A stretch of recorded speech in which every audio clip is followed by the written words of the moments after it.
గుంటూరు జిల్లా AP industrial development corporation చైర్మన్గా డేగల ప్రభాకర్ నేడు పదవి బాధ్యతలు స్వీకరించారు. తాడేపల్లిలోని ఇండస్ట్రియల్ డెవలప్మెంట్ కార్పొరేషన్లో ప్రత్యేక పూజలు నిర్వహించారు. అనంతరం బాధ్యతలు తీసుకున్నారు. యువగలం పాదయాత్రలో 20 లక్షల ఉద్యోగాలు యువతకు ఇస్తారని తెలిపిన లోకేష్ హామీని నెరవేర్చడమే తన లక్ష్యమని చెప్పారు. డేగల ఆర్థిక అభివృద్ధి సాధించాలన్నా, యువతకు ఉద్యోగాలు ఇవ్వాలన్నా రాష్ట్రంలో పారిశ్రామిక అభివృద్ధి కీలకమైనదని చెప్పారు. సీఎం చంద్రబాబుపై ఉన్న నమ్మకంతోనే రాష్ట్రం వైపు పారిశ్రామికవేత్తలు చూస్తున్నారని అన్నారు.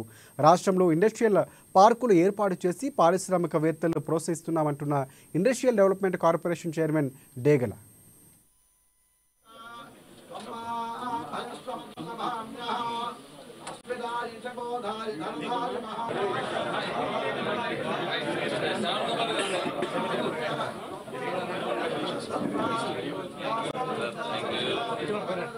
పేదలకి యువతకి ఉపాధి కల్పించాలని చెప్పేసి ఒకే ధ్యేయంతో ఇవాళ పనిచేస్తున్నటువంటి గౌరవనీయులు ముఖ్యమంత్రి వర్యులైనటువంటి నారా చంద్రబాబు నాయుడు గారికి మరొకసారి ధన్యవాదాలు తెలియజేస్తున్నాం.